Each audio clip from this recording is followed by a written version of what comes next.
Welcome to Career Point student. आज फिर से हम लोग मैथ की वीडियो लेकर के आप लोगों के सामने हूँ। अभी इसके बाद ही जस्ट इंग्लिश की वीडियो आप लोगों की जो इंग्लिश की वीडियो मैंने करवाया, कल पूरा का पूरा नरेशन सॉल्व करवा दिया और मैंने कहा था कि आज सिंथेसिस की क्लास रहेगी, ठीक है। तो और मैंने कुछ वीडियो भी अपलोड कर दिया, तो उसमें आप लोग देख लिए होंगे क्या क्या क्वेश्चंस हैं, ठीक है। आज हम लोग मिलते हैं आप लोगों का चैप्टर नंबर 9 लेकर के। चैप्टर नंबर 8 मैंने आप लोगों का पूरा करवा दिया था। ये चैप्टर नंबर 9 है। चैप्टर नंबर 9 आप लोगों में क्या दिया हुआ है, तो युगपत समीकरण दिया हुआ है। क्या दिया हुआ है? युगपत समीकरण। युगपत समीकरण। युगपत समीकरण। ये युगपत समीकरण क्या होता है, सबसे पहले ये चीज़ जान लेते हैं कि युगपत समीकरण क्या होता है। इसमें देखिएगा युगपत समीकरण क्या होता है। तो अगर मैं कहूँ तो दो अज्ञात चर वाले समीकरणों को क्या कहते हैं? अगर मैं कहूँ तो दो अज्ञात चरणों वाले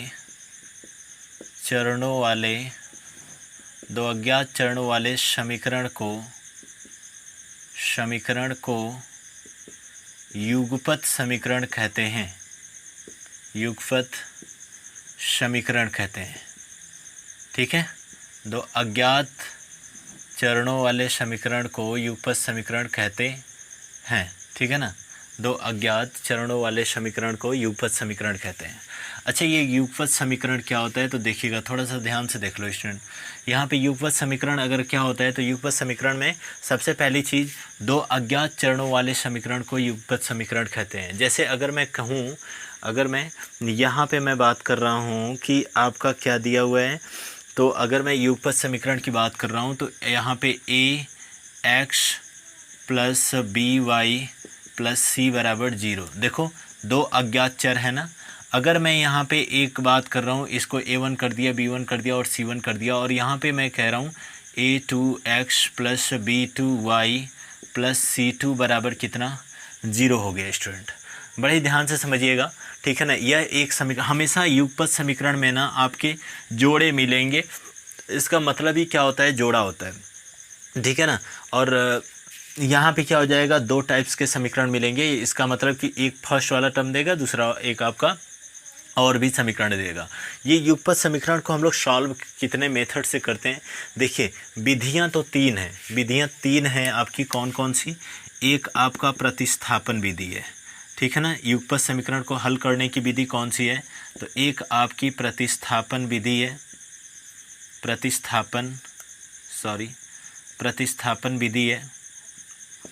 और एक आपकी कौन सी विधि है? तो एक आपका हो जाता है विलोपन विधि, ठीक है। एक आपका विलोपन विधि होती है। एक और भी होती है, वो आप लोग सिलेबस में नहीं है, लेकिन मैं बता देता हूँ, ठीक है ना। एक नंबर 3 वाली जो विधि है वह आपका वज्र गुणन विधि होती है, ठीक है ना। ये क्या होती है? वज्र गुणन विधि होती है, ठीक है ना। वज्र गुणन विधि होती है। ये 3 विधियाँ हैं, प्रतिस्थापन विधि, विलोपन विधि और वज्र गुणन विधि। जरा सा नोट कर लो इसे आप लोग। इसके बाद अब आप लोगों का सबसे पहली चीज़, मैं प्रतिस्थापन विधि आप लोगों को बताता हूँ, ठीक है ना। प्रतिस्थापन विधि क्या होता है और विलोपन विधि भी हम लोग, और साथ साथ में ना उत्तर की जांच करते हुए हम लोग चलेंगे, ठीक है। चलिएगा स्टूडेंट, एक बार नोट कर लीजिए उसको, ठीक है। एक बार उसको नोट कर लीजिए, फिर उसके बाद चलते हैं प्रतिस्थापन विधि। सबसे पहली चीज़ प्रतिस्थापन विधि। प्रतिस्थापन विधि क्या होता है? तो प्रतिस्थापन विधि मतलब कि पद को विस्थापित कर देना, इसका मतलब कि बदल देना। दिखाई दे रहा है ना? चलिए, बेहतरीन दिखाई दे रहा है, ठीक है। इसका मतलब प्रतिस्थापन विधि क्या होता है? सबसे पहली चीज़, इस वाली विधि को हम लोग सॉल्व कर लेते हैं। जैसे अगर मैं एक समीकरण दिया हूँ, युगपत समीकरण क्या होता है, तो युगपत समीकरण मैंने आप लोगों को समझा दिया कि युगपत समीकरण क्या होता है। युगपत समीकरण ऐसे समीकरण होते हैं जिनमें दो चरण पाए जाते हैं, दो अज्ञात चरण पाए जाते हैं, ठीक है ना। तो ये इनको हम युगपत समीकरण कहते हैं। पहली हेडिंग डाल लीजिएगा आप लोग, पहली हेडिंग आप लोग डाल लीजिएगा क्या, तो आप लोगों का रहेगा प्रतिस्थापन विधि। क्या रहेगा? प्रतिस्थापन विधि। अभी मैं क्वेश्चन नहीं करवा रहा हूँ, अभी मैं बता रहा हूँ क्वेश्चन इतने मेथड से आप लोगों का आ सकते हैं, ठीक है ना। प्रतिस्थापन विधि, ठीक है, प्रतिस्थापन विधि। ये क्या हो जाएगा, देखिएगा स्टूडेंट, प्रतिस्थापन विधि, मैंने एक समीकरण मान लिया, थोड़ा सा दिमाग लगा करके यहाँ पे समझना। मैंने एक समीकरण मान लिया कि 2x प्लस कितना दिया हुआ है, 2x प्लस 3 दिया हुआ है। चलिए यहाँ पे मैंने समीकरण एक मान लिया, 2x प्लस 3y बराबर 2 दिया हुआ है। यह समीकरण नंबर 1 है। समीकरण नंबर 2 आप लोगों का क्या दिया हुआ है, तो यहाँ पे मैं मान लेता हूँ कि आपका x प्लस 3y बराबर 3 दिया हुआ है। यह समीकरण नंबर 2 है। ज़रा ध्यान से समझिएगा स्टूडेंट, यहाँ पे आप लोगों का कैसे मैं कहूँ कि प्रतिस्थापन विधि से इसको सॉल्व करना है। सबसे पहले मैं यहाँ से x का मान निकाल लूँगा। क्या हो जाएगा, x बराबर 3 माइनस 3y हो जाएगा, ठीक है ना। इस 3y को मैंने इधर ट्रांसफ़र कर दिया, ये कितना हो गया, 3y हो गया, ठीक है ना। इसको हम लोग क्या कर लेते हैं, यह इक्वेशन नंबर आप लोगों का क्या हो जाएगा, 2 हो जाएगा, ठीक है ना। यह इक्वेशन नंबर क्या हो जाएगा, 2 हो जाएगा। x का मान 3 माइनस 3y उठा करके समीकरण 1 में रखने पर, तो x बराबर 3 माइनस 3y समीकरण 1 में रखने पर, 3 माइनस 3y समीकरण 1 में रखने पर क्या हो जाएगा, तो देखिएगा यहाँ पे क्या हो जाएगा, यहाँ पे आपको x की वैल्यू रखनी है, तो देखना ध्यान से समझना। 2 इंटू एक्स की वैल्यू क्या रखनी है, तो यहाँ पे 3 माइनस 3y हो जाएगा, प्लस यहाँ पे कितना हो जाएगा, 3y इक्वल टू कितना, 2 हो जाएगा, ठीक है। यहाँ पे इसका मल्टीप्लिकेशन करवा लेते हैं। 2 तिहाई कितना हो जाएगा, 6 हो जाएगा। 2 तिहाई कितना हो जाएगा, तो माइनस 6y हो जाएगा, और प्लस कितना, 3y बराबर कितना हो जाएगा, 2। इस 6 को इधर ट्रांसफ़र कर दो, तो माइनस 6y, अच्छा 6y में से 3y जाएगा, तो यहाँ पे बचेगा आपका माइनस 3y, और बराबर कितना हो जाएगा, 2 माइनस 6, माइनस 3y बराबर कितना हो जाएगा, माइनस 4 बचेगा, और इस माइनस से ये माइनस कट गया, y बराबर कितना बचा, 4/3 आ गया। समझ में बात आई ना। अभी भी केवल हमारे पास क्या आया है, y की वैल्यू आई है। इस y की वैल्यू उठा करके, एक सेकंड देखिएगा इसको, ठीक है ना। y बराबर उठा करके कितना, 4/3 समीकरण, y बराबर 4/3 समीकरण 2 में रखने पर, 2 में रख दो यहाँ पे, या फिर 1 में रख दो, ठीक है ना, किसी में रख दो। तो समीकरण 2 में रखने पर क्या हो जाएगा, यहाँ पे देखिएगा x की वैल्यू डायरेक्ट निकलेगी। x बराबर 3 माइनस 3 इंटू वाई की वैल्यू क्या दिया हुआ है, तो 4/3 दिया हुआ। इस 3 से ये 3 कट गया, x बराबर 3 में से 4 जाएगा, यहाँ पे बचेगा कितना, 3 माइनस 4 बचेगा, और बराबर कितना बचेगा, -1 बचेगा आंसर। समझ में बात आई ना। x का मान 4/3 और y का मान 4/3 और x की वैल्यू कितना दे दिया, -1 दे दिया, ठीक है ना। समझ में बात आई, एक बार नोट कर लीजिए इसको, ठीक है। इसके बाद आगे चलते हैं। ये रहा आप लोगों का प्रतिस्थापन विधि, ठीक है। अब इस पर जितने भी आप लोग क्वेश्चन चाहो कर सकते हो, ठीक है। कुछ क्वेश्चन मैं लाता हूँ इसी पे, ठीक है। अभी ये तो समझ लीजिए पहला क्वेश्चन था, एक बार नोट कर लीजिए। क्वेश्चन नंबर 2, क्वेश्चन नंबर 2 इधर दिखाई दे रहा है ना, एक मिनट स्टूडेंट ध्यान नहीं दिया, सॉरी, ठीक है। चलिए दिखाई दे रहा है, हिलाने की ज़रूरत नहीं है इसको। अब आगे चल लेते हैं। क्वेश्चन नंबर 2 हटा दो इसको मैं। चलिए क्वेश्चन नंबर 2 देख लेते हैं। क्वेश्चन नंबर 2 क्या है, तो अगर मैं कह रहा हूँ इस पर आप लोग देखो, प्रतिस्थापन विधि पे 4-5 क्वेश्चन भी मैं आप लोगों को दे दूंगा करने के लिए, ठीक है। तो 4-5 क्वेश्चन आप लोग कर भी सकते हो घर पे, ठीक है। और बाकी PDF तो लास्ट में अपलोड ही करूँगा, ठीक है। चलिए यहाँ पे देख लीजिएगा। जैसे एक क्वेश्चन यहाँ पे दिया हुआ है प्रतिस्थापन विधि में, ठीक है।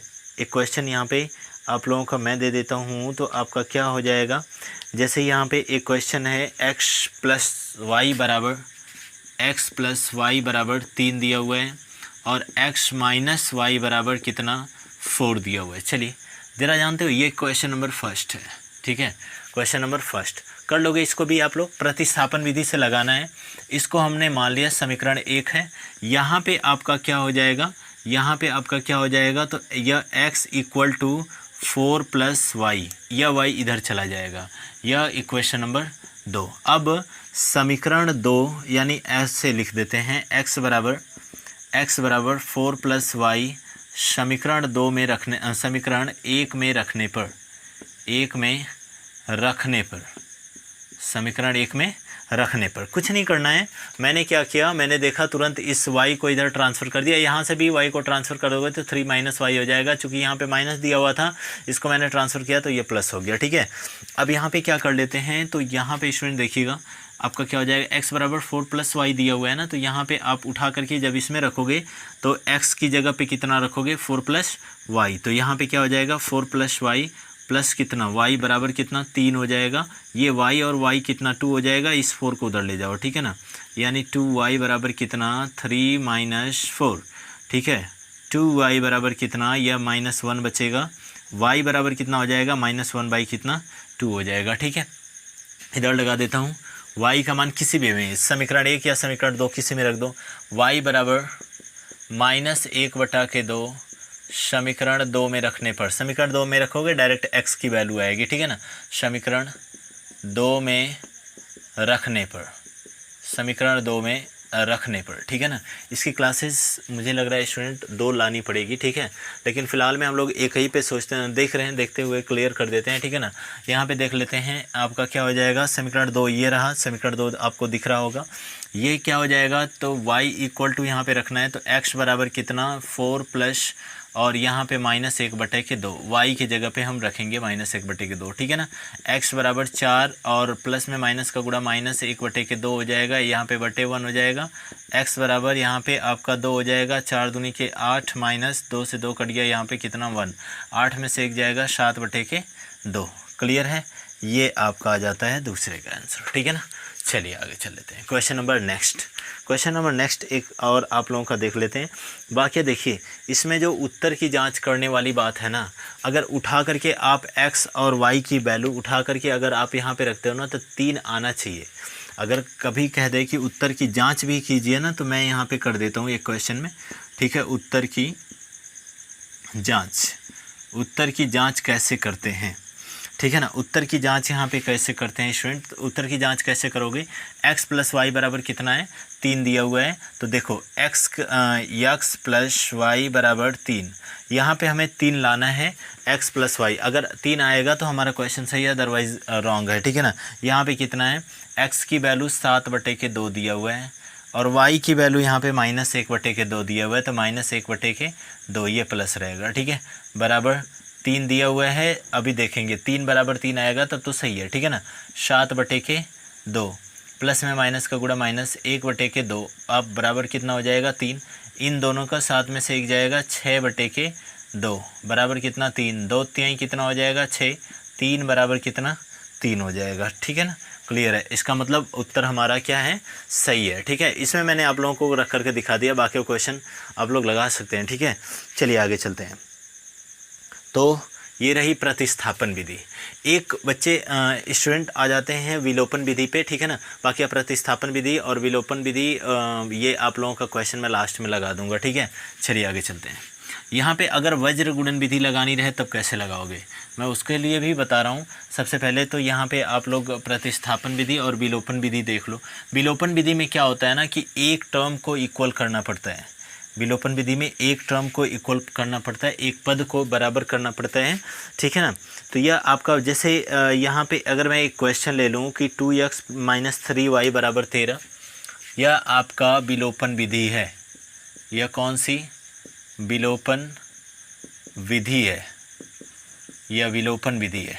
ठीक है ना, तो यहाँ पे कितना हो जाएगा, यहाँ पे आपका 2x - 3y बराबर 13, 2x - 3y बराबर 13। ठीक है, 2x - 3y बराबर 13, 7x - 2y बराबर 20। ठीक है, यहाँ पे क्या हो जाएगा 7x - 2y बराबर 20। ठीक है, देखिएगा 2x - 3y बराबर 13 और 7x - 2y बराबर कितना 20। ठीक है, इसमें क्या करना है स्टूडेंट, यह समीकरण 1 हो गया, यह समीकरण 2 हो गया। अब इसको प्रतिस्थापन विधि से नहीं सॉल्व करनी है। ठीक है ना, सारी विधियों से मैं करके दिखा दूंगा। ठीक है, उसमें क्या है कि सारे आंसर एक ही आएंगे। ठीक है, यहाँ पे देखिएगा, अगर मैं कहता हूँ, देखिए विलोपन विधि क्या होता है, विलोपन विधि में एक पद बराबर होना चाहिए, या तो x वाले को बराबर कर लो या तो y वाले को बराबर कर लो। तो देखो समीकरण 1 में 2 का गुणा और समीकरण 2 में आपका किसका 3 का गुणा। तो मैं यहाँ पे लिखूँगा समीकरण 1 में 2 का गुणा तथा समीकरण 2 में 3 का गुणा करने पर,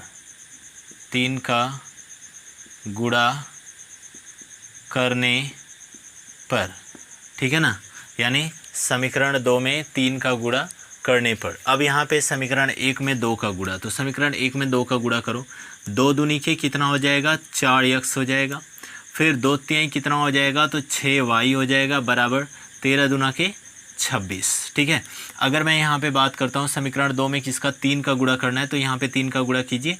ठीक है, यहाँ पे कितना हो जाएगा तो 3 सत्ते 21x हो जाएगा, और यहाँ पे 3 दूना के -6y हो जाएगा बराबर 3 दूना के 6 60।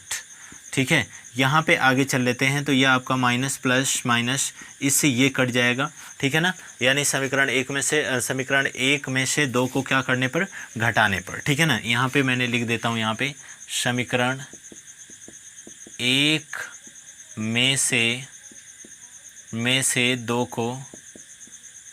को घटाने पर,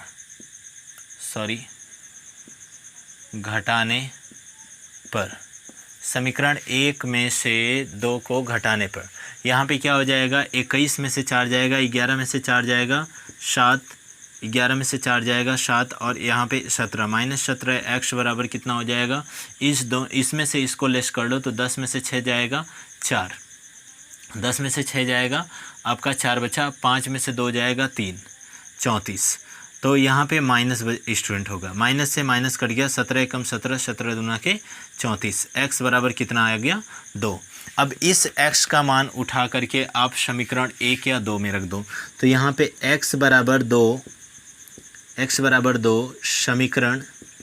समीकरण 1 में रखने पर, x बराबर 2 समीकरण 1 में रखने पर, यहाँ पे 2 रख दीजिए समीकरण 1 में, तो 2 गुणे कितना हो जाएगा 2 -3y बराबर कितना 13, 2 दूनी के 4 -3y बराबर कितना हो जाएगा 13, इस 4 को इधर भेज दो तो -3y बराबर कितना हो जाएगा 13 - 4।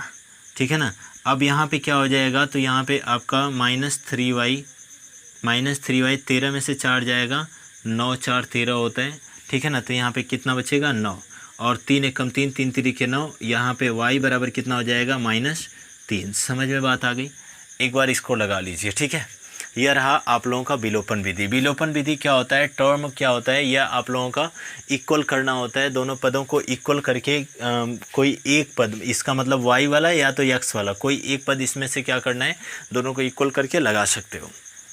अब आगे चलते हैं। ठीक है, अगला आप लोगों का वज्र गुणन आता है। ठीक है, अगला आप लोगों का क्या वज्र गुणन आता है, थोड़ा सा ये टेढ़ा हो सकता है वज्र गुणन। ठीक है, तो थोड़ा सा इसमें आप लोग दिमाग लगा करके चलोगे। चलिए हटा दूं, इसको मैं हटा दूं, चलिए देखते हैं वज्र गुणन। समीकरण इसी को मैं ले लेता हूं। ठीक है, इसी समीकरण को ले लेता हूं, और उत्तर की जांच कैसे करनी है वो मैंने आप लोगों को भी बता दिया है। ठीक है ना, उत्तर की जांच कैसे करनी है। तो यहाँ पे अगर मैं ले लेता हूँ वज्र गुणन विधि, क्या हो जाएगा, वज्र गुणन विधि, वज्र गुणन विधि। ठीक है ना, यहाँ पे वज्र गुणन विधि। अब देखिएगा स्टूडेंट, वज्र गुणन विधि में क्या होता है, 3 पॉइंट ले लीजिए यहाँ पे डायरेक्टली, x y और क्या यहाँ पे एक आपका 1 होगा। देखिए यहाँ पे क्या हो जाएगा, तो x अपॉन के, ठीक है ना, x अपॉन के, जब हमने x का पद लेंगे तो यह आपका क्या लेना है, यह आपका 3 और क्या लेना है 3 13 2 और कितना 20, तो -3 13 -2 और कितना 20 ले लेंगे। ठीक है ना, इक्वल टू y अपॉन के और इक्वल टू यहाँ पे 1 अपॉन के होगा। ठीक है, चलिएगा स्टूडेंट देखिएगा यहाँ पे क्या हो जाएगा, y वाला टर्म जब मैं लूँगा, ठीक ठीक है ना। y वाला जब मैं टर्म लूँगा यहाँ पे, 1 मिनट, ठीक है, यहाँ पे ऐसे किए रहेंगे, ठीक है, और यहाँ पे भी इस तरीके से कर देंगे, ठीक है, ज़्यादा बटे के नहीं लिखना है हमें। यहाँ पे y की वैल्यू, यहाँ पे वैल्यूएशन 1 की करनी है, ठीक है। चलिएगा देखिएगा यह क्या हो जाएगा, तो यहाँ पे इसका मल्टीप्लिकेशन इसमें, इसका इसमें, ठीक है। इसके बाद हमने क्या ले लिया, हमने इसको ले लिया तो इन दोनों को ले लिया, ठीक है। अब मैं y में जाऊँगा तो y में जो होगा, देखिए ध्यान से समझिएगा, y में जो होगा आपका एक बार 3 और 2 तो ले लिया गया है, तो कौन कौन बचेगा यहाँ पे, यहाँ पे आपका बचेगा 2 और 7, 13 और 20 तो दोबारा ले नहीं सकते, तो हम लोग 13 और 20 तो लेंगे नहीं, तो यहाँ पे क्या बचेगा, 2 और क्या लेंगे, यहाँ पे 7 ले लेंगे, ठीक है ना, 2 और 7, ठीक है। अब यहाँ पे एक में बात आ जाती है, एक में क्या लोगे, तो एक में ज़रा देखो, एक वाली वैल्यू को छोड़ोगे, ठीक है ना, एक वाले वैल्यू को छोड़ोगे, इधर वाले वैल्यू को छोड़ोगे, क्या आएगा, ये दोनों बच जाता है, तो 2 और 7 तो एक बार ले ही लिए हो, या 3 और क्या आ जाएगा, 2 आ जाएगा, एक यहाँ पे लिखता हूँ मैं, 3 और क्या आ जाएगा, 2 आ जाएगा, इसका इसके साथ, इसका इसके साथ। कैसे करोगे, तो देखो यह x बटा के कितना आ जाएगा, 20 तिहाई -60 होता है, और ये माइनस हो जाएगा, 13 दूना के 26, या -26 आ रहा है, माइनस का माइनस, ये फार्मूले का होता है, ठीक है ना, बराबर ये y अपॉन के क्या हो जाएगा, तो 13 सतह 91 हो जाएगा, ठीक है ना, माइनस 20 दूना के कितना, 40, ठीक है। यहाँ पे अगर मैं 1 बटे के करूँ तो 1 बटे के कितना हो जाएगा, 2 दूनी के 4 हो जाएगा, और 7 तरीके कितना, 21 हो जाएगा, ठीक है। चलिए आगे चल लेते हैं। अब इन दोनों को मैं एक साथ ले लूँगा, x वाले को और 1 वाले को एक साथ ले लूँगा, यहाँ से x का मान निकालूंगा, यहाँ पे क्या हो जाएगा, x बटा के -60 और माइनस माइनस किया प्लस आपका 26 इक्वल टू 1 अपॉन के कितना हो जाएगा, तो 4, 21 में से 4 जाएगा, कितना बचेगा, 7, 17 हो जाएगा, ठीक है ना, और वो भी माइनस बचेगा, ठीक है। 60 में से 26 जाएगा, तो यहाँ पे बचेगा कितना, 10 में से आपका 6 जाएगा, 4 बचेगा, ठीक है, और यहाँ पे आपका बचा 5, 5 में से 2 जाएगा, आपका बचेगा 3, माइनस यहाँ पे बराबर कितना, 1 बटे के -17। देखिए ओरली अगर मैं बात कर रहा हूँ तो यह क्या हो जाएगा, 17 दूना के 34 हो जाएगा, माइनस से माइनस भी गायब, ठीक है। इधर आपका क्या बच रहा है, तो यह आपका बच रहा है x बटे के 2 इक्वल टू 1 बटे के 1, इस 2 का अतिरिक्त मल्टीप्लाई करवा दो, x बराबर कितना आ गया, 2। x का मान देखो, अभी जो पिछले वाले क्वेश्चन में आया था वो इस वाले वज्र गुणन विधि से देखिए कितना सेम है, ठीक है।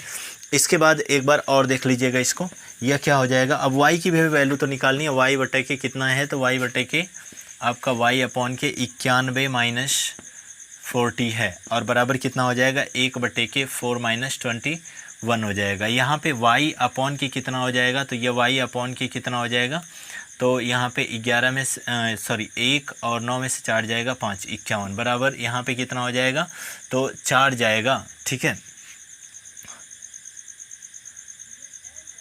ठीक है। यहाँ पे कितना बचेगा, तो यह 1 अपॉन के यहाँ से 21 में से 4 जाएगा, तो -17 हो जाएगा, ठीक है। अब यहाँ पे अगर मैं बात कर रहा हूँ तो 17 तिहाई 51 होता है, ठीक है। y बराबर कितना हो जाएगा, तो ये माइनस बचा हुआ है, -3 हो जाएगा। ये आप लोगों का आंसर हो जाता है, दोनों का दोनों, ठीक है। यहाँ पे रख करके आप चाहो तो उत्तर की जांच भी कर सकते हो, जैसे अगर मैं यहाँ पे रख देता हूँ, ठीक है, यहाँ पे उत्तर की जांच अगर मैं कर देता हूँ तो यहाँ पे क्या हो जाएगा, x की वैल्यू कितनी रखनी है, 2 रखनी है, 2 गुणे 2 माइनस 3 गुणे कितना, -3 बराबर कितना, 13 आना चाहिए। तो यहाँ पे कितना हो जाएगा, 2 दूनी के 4 प्लस 3 तरीके 9 बराबर 13, 9 4 13 बराबर 13। ये हो गई आप लोगों के उत्तर की जांच। ये रहा वज्र गुणन विधि, ठीक है। तीनों विधि देखिए, वज्र गुणन विधि से क्वेश्चन तो नहीं पूछा है, अब आई होप दैट अगर नहीं पूछा हो तो ज़्यादा बेटर रहता है, ठीक है। 1 मिनट, स्टूडेंट नीचे शायद दिखाई नहीं दे रहा है ना, नहीं ठीक है, ठीक है, यहाँ पे ज़्यादा कुछ लिखा ही नहीं, ठीक है। चलिए आगे चल लेते हैं। तो ये आप लोगों का तीनों की तीनों विधियाँ आप लोगों की क्लियर हो गई। बस ये दो देखिए, युगपत समीकरण में ना ऐसे इसी टाइप के क्वेश्चन पूछेंगे ही, ठीक है। कुछ और भी इसमें है तो देखिएगा आगे, जैसे कि अगर मैं दे रहा हूँ शब्दों से रिलेटिव क्वेश्चन, अगर मैं इस पे दे रहा हूँ तो यह क्या हो जाता है, शब्दों से रिलेटिव क्वेश्चन। और जो मैं इस पर क्वेश्चन अपलोड करूँगा ना, वो थोड़ा सा आप लोग ज़रूर देख लीजिएगा ध्यान से, ठीक है। अगर मैं वर्ड फॉर्मेशन वाले क्वेश्चन में दिखा रहा हूँ तो यहाँ पे देखिएगा ध्यान से, एक सेकेंड,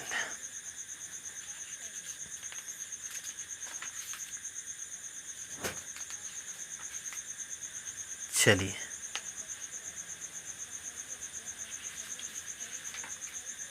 देखिए, दिया हुआ है एक, यदि किसी भिन्न के अंश और हर में, हटा दूं इसको मैं, चलिए हटा देता हूँ।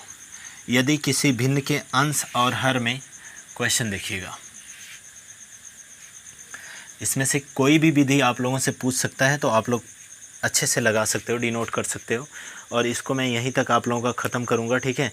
यदि किसी भिन्न के अंश और हर में क्रमशः, तो इक्वेशन है यहाँ पे, यदि किसी भिन्न के अंश तथा हर में क्रमशः,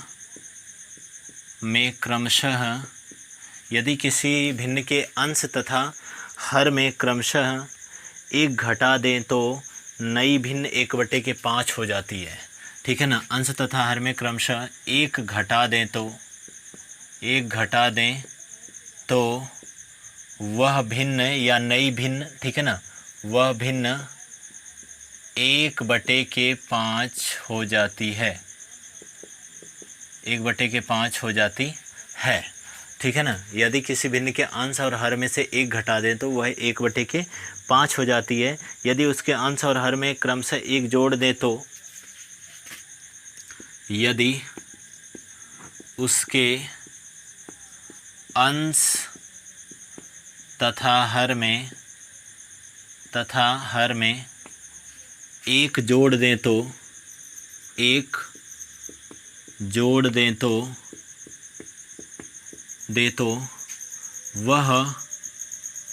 वह 1/3 हो जाती है, 1/3 हो जाती है, ठीक है ना, 1/3 हो जाती है, ठीक है।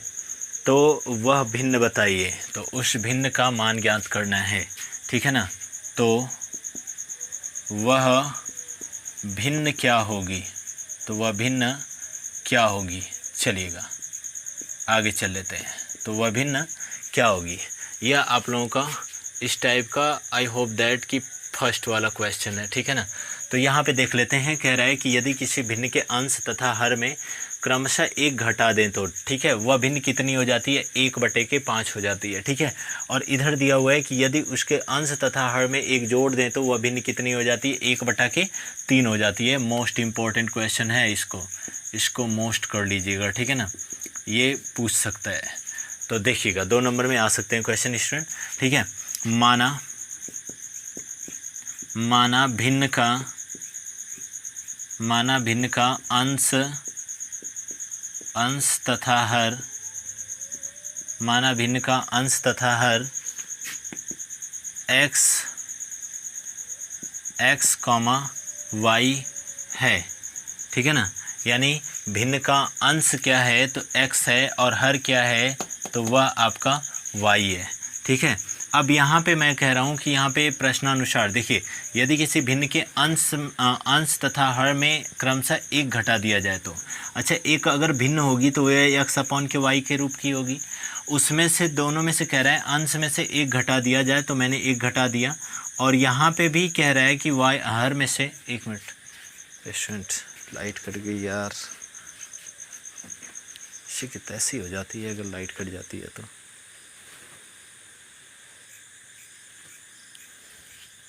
चलिएगा स्टूडेंट, लाइट आ गई, ठीक है।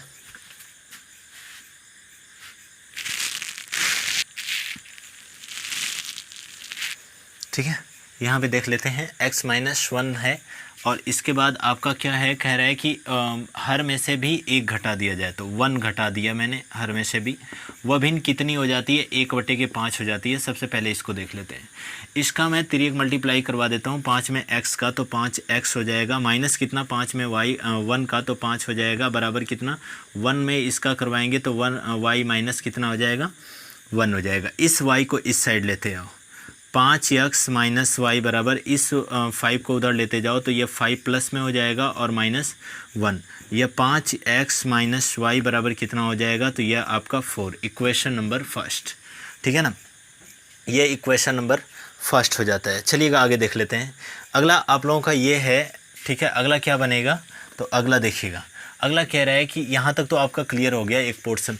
यह दिया हुआ है कि यदि उसके अंश तथा हर में एक जोड़ दें तो, ठीक है ना, यदि उसके अंश तथा हर में एक जोड़ दें तो, इधर देखिएगा, ठीक है ना, यदि उसके अंश में एक जोड़ दें, अंश और हर दोनों में एक जोड़ दें, तो यह भिन्न थी, उसके अंश में एक जोड़ दिया और हर में भी कितना जोड़ दिया, एक जोड़ दिया, वह 1 की कितनी हो जाती है, 1/3 हो जाती है, ठीक है। इस 3 का तिर्यक मल्टीप्लाई करवा दीजिए तो 3x प्लस कितना 3 हो जाएगा, बराबर यहाँ पे y प्लस कितना हो जाएगा 1 हो जाएगा। इस 3x तो दिया हुआ है, इस y को इधर लाओ तो -y हो जाएगा, बराबर यह आपका 1 माइनस कितना 3 हो जाएगा। आपका 3x माइनस वाई बराबर 1 माइनस 3 बराबर -2। यह क्वेश्चन नंबर 2 हो जाएगा, ठीक है। चलिए अब समीकरण 1 और समीकरण 2, यानी समीकरण 1 में से समीकरण 2 को क्या करने पर, घटाने पर। मैं यहीं पे लगा देता हूँ, ठीक है। समीकरण 1 में से समीकरण 2 को घटाने पर, समीकरण 1 में से समीकरण 2 को क्या करने पर, घटाने पर। यहाँ पे क्या हो जाएगा, तो यहाँ पे 5x माइनस वाई बराबर 4, ठीक है। यहाँ पे 3x माइनस वाई बराबर कितना, -2, ठीक है।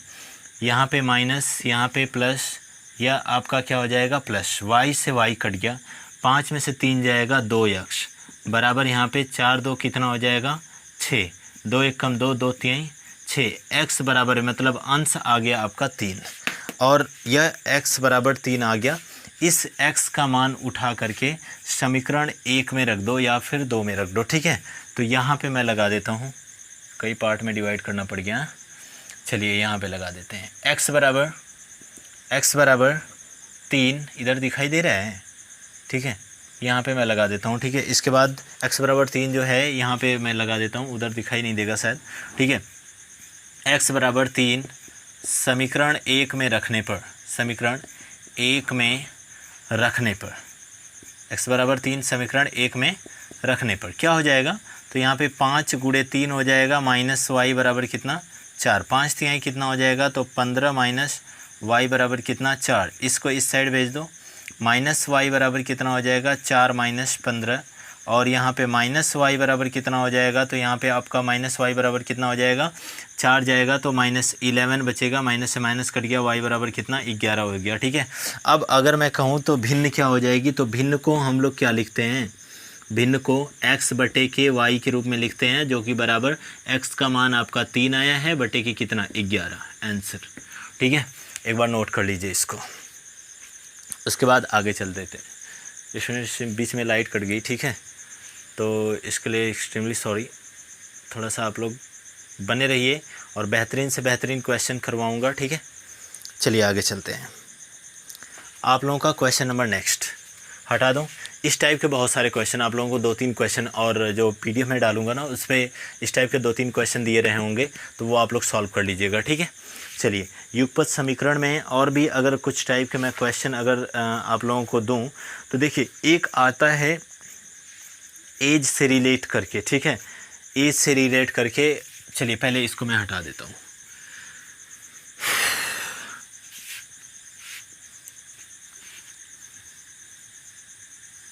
कुछ एज से रिलेट करके भी क्वेश्चन आते हैं स्टूडेंट, जो कि मैं सोच रहा हूँ कल वाली क्लास में बताऊँ आप लोगों को, ठीक है।